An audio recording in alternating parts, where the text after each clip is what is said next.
네, 북한이 로켓 발사 계획을 예고하면서 주변 국가들도 발빠르게 움직이고 있습니다. 급변하는 한반도 주변 정세 자세하게 짚어보겠습니다. 성신여대 국제정치학 김열수 교수 모셨습니다. 안녕하십니까? 네, 안녕하십니까? 자, 먼저 이 중국이 말입니다. 네. 북한이 로켓을 쏜다면 새로운 대가를 치르게 될 것이다. 이렇게 좀 경고를 하고 나왔습니다. 그동안 중국이 조금 소극적인 입장을 보이는 게 아닌가 싶었는데 이렇게 공개적인 경고를 하고 나선 의도 어떻게 좀 봐야 되는 겁니까? 중국이 공개적인 경고를 안 할 수가 없죠. 두 가지 이유가 있는데요. 첫 번째는 사실상 북한이 핵실험을 하고 또 장거리 미사일을 발사할 때마다 유엔에서는 안전보장이사회의 결의를 통해서 대북 제재 결의안을 통과시켰잖아요. 그래서 크게 보면 핵실험과 관련돼서 3개의 결의안을 통과시켰고 그다음에 미사일과 관련해서 2개의 안보리 결의안을 통과시켰는데요. 결의안에 여러 가지 핵심 내용이 있지만 그중에 이제 가장 핵심적인 것이 다시 한번 이런 그 탄도 미사일 기술을 적용한 미사일을 발사한다라고 하면 자동적으로 안전보장이사에 해부하도록 돼 있고 더 강도 높은 제재를 하도록 되어 있다라고 하는 것이 핵심적인 내용이에요. 그렇기 때문에 이번에 중국에서 북한이 공개적으로 장거리 미사일을 발사한다고 발표했음에도 불구하고 아무 소리도 안 하면 웃기잖아요. 그렇기 네. 때문에 중국으로서 이 얘기를 할 수밖에 없었다라고 하는 것이 첫 번째 이유고요. 두 번째는 중국이 좀 당황스러울 수가 있을 거예요. 왜 그러냐 하면 캐리 국무부 장관이 그 중국을 가서 왕이 외교부 장관하고 협의를 했잖아요. 대북 제재 결의안 수준은 어느 정도까지 할 건가라고 얘기했을 때 왕이 외교부장이 강력하게 반발을 했단 말이죠. 그래서 그걸 통해서 우리는 대한민국은 정말 중국의 대북 정책과 한반도 정책이 무엇인가를 확실히 알게 됐는데 결국 이제 그 말의 핵심은 중국의 입장에서 보면은 붕괴되는 북한보다 핵을 가지고 있는 북한을 용인하겠다는 것이잖아요. 그때 이제 굉장히 여러 가지로 이제 실망들을 많이 하셨을 건데 이번에 이제 우다웨이가 간 이유는 네. 바로 이 대북 제재 결의안 내용을 설명을 하면서 기본적으로는 육자 회담에 나오도록 하는 것이 대북 제재 결의안의 목적이라고 왕이 부장이 얘기했기 때문에 네. 육자 회담에 복귀하라라고 얘기를 하러 갔을 거예요. 예. 그런데 이번에 간 날 바로 이걸 발표를 했거든요. 네. 그러니까 중국 입장에서 보면 의당이 상임이사국으로서 얘기도 해야 되지만 또 하나는 뒤통수를 맞은 것 같은 기분이 들기 때문에 네. 강력한 경고를 했다라고 볼 수가 있죠. 네. 공개적으로. 네, 실제로 지금 들어온 속보에 따르면요. 우다웨이가 중국으로 돌아갔습니다. 그리고 할 말은 했지만 결과는 알 수 없다. 이런 말을 남겼거든요. 네네. 어떻다고 평가를 해야 예, 될까요? 할 말은 다 했죠. 예를 들어서 이렇게 얘기했겠죠. 만일에 장거리 미사일을 발사하면은 이제는 우리가 너희들한테 얘기했던 것처럼 대북 제재 결의안을 북한의 붕괴를 용인할 수 없는 정도 수준의 합리적인 대북 제재 결의안에서 더 나아갈 수 있다. 그러니까 여기에 대해서는 더 이상 우리가 책임질 수 있으니까 네 알아서 해라. 예를 들면 이 정도가 이제 할 말을 다 했다라고 볼 수 있는 거예요. 그런데 북한은 좋다. 그래도 나는 하겠다라고 얘기했을 겁니다. 그럼 그렇기 때문에 네. 제가 볼 때는 우다웨이가 아무런 성과도 거두지 못하고 빈손으로 아하. 돌아갔을 거라고 저는 생각을 해요. 네. 결정적인 어떤 역할을 하기에는 한계가 있다. 이제 그런 말씀이셨는데. 예, 우다웨이 자체가 갔던 것은 기본적으로는 네. 우다웨이라고 하는 사람이 우리 뭐 주한 그 중국 대사도 했던 사람이고 제가 네. 과거에 같이 이제 그 골프도 같이 했던 사람인데요. 아, 네. 비교적 뭐 좀 아는 사람입니다. 그럼에도 불구하고 어찌됐든 이 사람이 갔던 목적은 북한을 육자회담으로 복귀시키기 위한 어떤 노력을 하기 위해서 간 거거든요. 네. 그런데 간날 지금 미사일 발사하겠다라고 발표를 해버렸잖아요. 아, 예. 그날 밤에.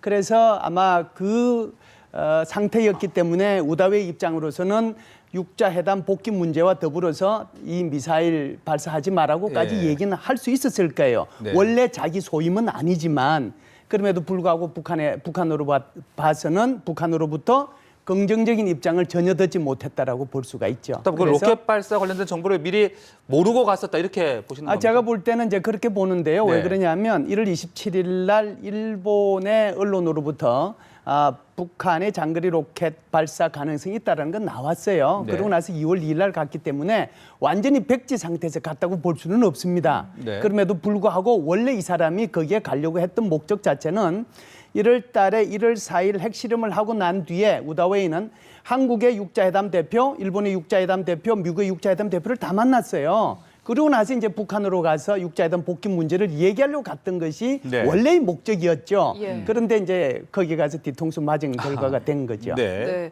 네. 그렇기 때문에 그런지 이 발사 계획을 이렇게 서둘러서 발표한 이유가 미국뿐 아니라 중국을 압박하기 위한 용도다. 이런 분석도 있던데 어떻게 보십니까? 네, 그렇게 분석하시는 분들하고 저하고는 사고방식이 좀 다른 것 같습니다. 왜 그러냐면은 북한이라고 하는 지금 4차 핵실험을 통해 가지고 국제사회로부터 어마어마한 비난을 받고 있는 그 북한이 다시 또 안보리 이 제재 결의를 그 얼마 두지 않은 상태에서 다시 장거리 미사일을 발사하려고 하는데 여기에 대해서 전 세계가 그것이 미국이든 중국이든 다 북한을 비난하면 하지 북한 행동을 옹호하려고 하지는 않거든요. 그런 상태에서 북한이 미국과 중국을 압박하기 위해서 오히려 네. 이것을 발표했다라고 하는 것은 제가 생각하는 상식하고는 상당히 동떨어져 있다라고 봅니다. 네, 그렇다면 이 같은 경고도 불구하고 북한이 실제 이제 로켓을 발사를 했을 경우 중국의 반응 어떨 걸로 예상을 하십니까? 예, 중국의 반응은 캐리 국무부 장관하고 왕이 부장하고 약속했던, 그러니까 서로가 회담을 했을 때 사실상 회담이 결렬된다고 할 정도로 굉장히 안 좋았잖아요. 예를 들어서 캐리 그 국무부 장관이 이렇게 얘기했죠. 북한으로 수출되고 있는 원유선을 잘라라. 원유 공급하지 말아라 그런 거고요. 북한으로부터 수입하고 있는 모든 광산물을 수입하지 말아라. 그리고 북한의 항공기와 북한의 선박, 소위 말해서 북한의 국적기와 국적 선박들이 다른 나라에 기항하는 것을 허용하지 말자고 하자. 어마어마한 정말 대북 제재 결의안이죠. 여기에 대해서 왕이 외교부장이 굉장히 강력하게 반발했거든요. 네. 이게 바로 북한을 붕괴시키는 거 아니냐. 나는 북한 붕괴는 용납하지 못하겠다. 이런 상태였기 때문에 지금 그 말씀하신 것처럼 북한이 만일에 이번에 그 장거리 미사일을 발사한다라고 하면 적어도 캐리 국무부 장관이 요구했던 그 수준까지는 안 간다고 하더라도 조금은 더 강화된 대북 제재 결의안을 도출할 수 있을 거다. 저는 그렇게 봅니다. 네. 그와 함께 로켓 발사를 중국이 막지 못하는 상황에서는 한반도의 사드 배치의 논의에 대해서도 목소리가 약해질 수밖에 없을 것 같거든요. 그 사드 배치 문제는요, 사실은 중국이 관여할 문제가 아니에요. 대통령께서도 말씀하셨다시피 사드 문제는 한국의 국익과 한국의 안보 관점에서 판단하는 거지. 네. 우리가 왜 다른 나라 눈치를 봅니까? 우리가 일본의 눈치를 봐야 돼요. 러시아의 눈치를 봐야 돼요.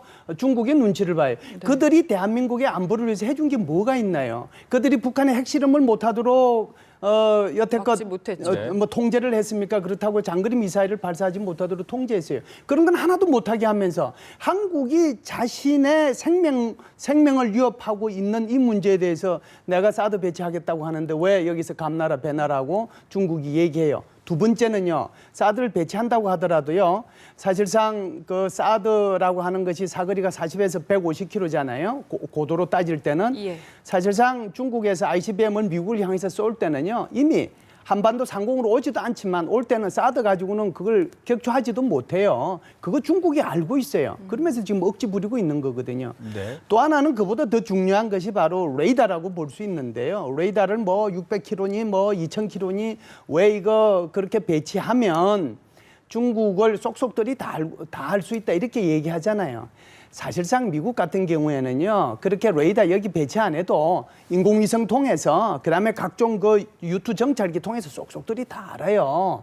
그리고 실제로 그 사드와 관련된 레이더 같은 경우에는 직진 성향이 굉장히 강하거든요. 그런데 네. 지구라고 하는 거 보세요. 600km, 2000km 떨어지면 직진으로 이게 날아가는데 보여요? 탐지가 돼요? 안 돼요. 600km만 떨어지더라도요. 이게 미사일 발사하고 나서 상공으로 한 60km 올라와야 그때 탐지가 되는 거예요. 이거 네. 중국이 알아요. 그럼에도 불구하고 지금 딴소리 하고 있는 거거든요.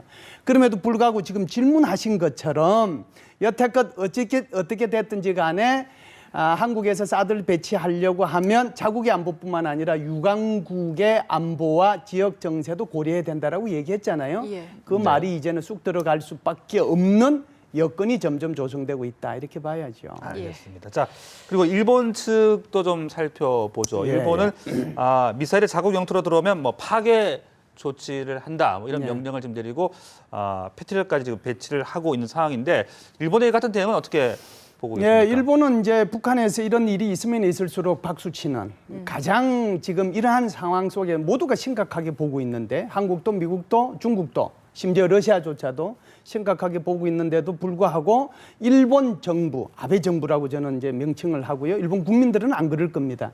아베 정부는 뒤에서 미소를 짓고 있는 유일한 나라다라고 저는 생각을 해요. 1998년도에 북한의 제1차 대포동 발사를 통해서 일본 열도를 지나갔을 때 일본에서 난리가 났거든요. 그런데 그것이 바로 일본이 MD에 소위 말해서 미사일 디펜스라고 하는 미국과의 거기 편입하는 결정적인 계기가 되었고요. 예. 두 번째는 이제 올해 7월 달에 일본의 그 참의원 선거가 있어요. 그 참의원 선거에서 만일에 일본의 자민당과 열린여당이 3분의 1을 차지하게 되면 정말 보통 국가, 전쟁을 할 수 있는 네. 군사 대국화의 길을 거쳐서 보통 국가로 갈 수 있거든요. 이게 지금 일본으로 봐서는 굉장한 정치적인 그 선동을 할 수 있는 굉장히 네. 좋은 효과가 있다라고 봐야죠. 네. 그럼에도 불구하고 지금 질문하신 것처럼 일본 같은 경우는 23이 총 6척이 있는데요. 그중에 3척을 한 척은 동해, 2척은 이미 동중객해 쪽으로 보냈어요. 네. 그리고 일본 같은 경우는 18개의 그 패트리어트 패트리엇, 포대가 있어요. 대한민국은 하나도 없습니다. 주한미군이 딱 두 개의 패트리어트 3 포대만 있어요. 그런데 그 패트리어트 18개 포대 중에서 3개 포대를 이미 실전 배치했고요. 그런 면에서 보면 일본이 정치적으로 이 문제를 이용함과 동시에 군사적으로도 심각하게 이게 대응하고 있다 이렇게 네. 볼 수 있는데 하나 좀 많이 나갔다라고 하는 것은요. 소위 말하는 그 일본 방위성 연병장에다가 패트리어트 3를 배치를 했거든요. 이것은 아무런 효과가 없어요. 이 지금 미사일이 그쪽으로 날아가지도 않을 뿐만 아니고요. 패트리어트 3의 고도라고 하는 것이 15km 내지 20km입니다. 그런데 일본 상공 올 때는요. 만일에 그리로 간다라고 하면 상상도 할 수 없는 높이로 넘어가 버려요. 그게 지금 쇼를 하고 있는 거거든요. 그럼에도 불구하고 그런 쇼에 일본 국민들이 넘어가고 있다라고 하는 거고요. 그것을 참여연 선거에 적극적으로 활용해서 일본을 군사 대국화하고 일본을 보통 국가화해 나가겠다는 아베의 의지가 적나라하게 드러나고 네. 있다. 저는 그렇게 평가를 합니다. 네. 그리고 미국도요. 이 북한의 로켓을 추적하기 위해서 이지스함을 배치했다. 이렇게 일본에서 보도가 나왔는데 어떻게 대응할 거라고 보십니까? 예, 이지스함을 배치하는 것은요. 우리가 2012년도 4월 달에도 그렇고 12월 달에도 북한에서 이 대포동 미사일을 쐈을 때 사실상 동해에 한국의 세종대왕함, 일본의 이지스함, 미국의 이지스함이 있었고요. 그다음에 저쪽에 동중국해도 그렇게 있었거든요. 그래서 사실상 탄도미사일이 어디로 날아가는지를 빨리 파악을 해야 되기 때문에 그래야 경로만 파악이 되면 위치와 떨어질 위치까지 바로 파악할 수 있기 때문에 대응을 할 수 있거든요. 사실상 2012년도 12월 12일 날 이 대포동 미사일을 쐈을 때 이 세 나라의 그 이지스함 중에서 대한민국의 세종대왕함이 가장 먼저 잡아냈습니다. 네. 그러니까 이번에 미국이 이지스함을 배치한다라고 하면 아마 그런 경로를 같이 탐색하고 모색하기 위해서 하는 것이지. 네. 제가 볼 때는 설령 이러한 대포동 미사일이 오키나와 상공을 넘어간다고 하더라도요. 일본의 이지스함이 대응하지 미국의 이지스함이 직접적으로 아마 대응해서 사격하거나 그러지는 않을 것 같다는 생각은 해요. 네. 그렇다면 과연 이 로켓을 북한이 언제 쏠 것이냐, 뭐 추측이 될 수밖에 없을 것 같습니다만은 예. 언제쯤으로 추정을 하십니까? 지금 이제 여러 가지 날짜들이 있잖아요. 예를 들어서 8일부터 25일 사이인데요. 8일 날은 이제 구정이 있고요. 12일 날은 2013년 2월 12일 날 북한이 핵실험을 했거든요. 예. 3차 핵실험을 네. 했습니다. 그러니까 12일의 의미가 있고요. 16일은 김정일의 그 생일이기 때문에 그렇죠. 의미가 있는데요. 광명이라고 하는 거 있잖아요. 예. 사실상 인공위성을 발사하는 발사체의 이름은 은하지만 요 위에 탑재체의 이름은 지금 광명이라고 그러거든요. 광명이 누구를 지칭한 거냐면은 김정일을 지칭하는 네네. 거예요. 태양이라고 하는 것은 김일성을 지칭하는 거잖아요. 그런데 이번에 어찌됐든 광명성을 위에 올리기 때문에 그것이 김정일의 생일하고도 연관이 있지 않겠습니까? 네. 그래서 제가 볼 때는 여태껏 경로로 봐서는 최초 일자부터 한 2, 3일 사이에 다 발사를 했거든요. 네네. 그러다 보면은 8일이라고 했기 때문에 9, 10일 정도가 가능할 수 있는데 그래도 제가 볼 때는 아마 16일에 가깝게 가서 기후, 날씨 네. 이것을 고려해서 발사하지 않겠느냐. 그렇게 하여간 추측을 해봅니다. 네, 네. 이름에서 시기를 좀 추적해 볼 수 있겠다는 이야기였고요. 지금까지 김열수 교수와 함께 북핵 문제, 미사일 문제 이야기 나눠봤습니다. 감사합니다. 고맙습니다.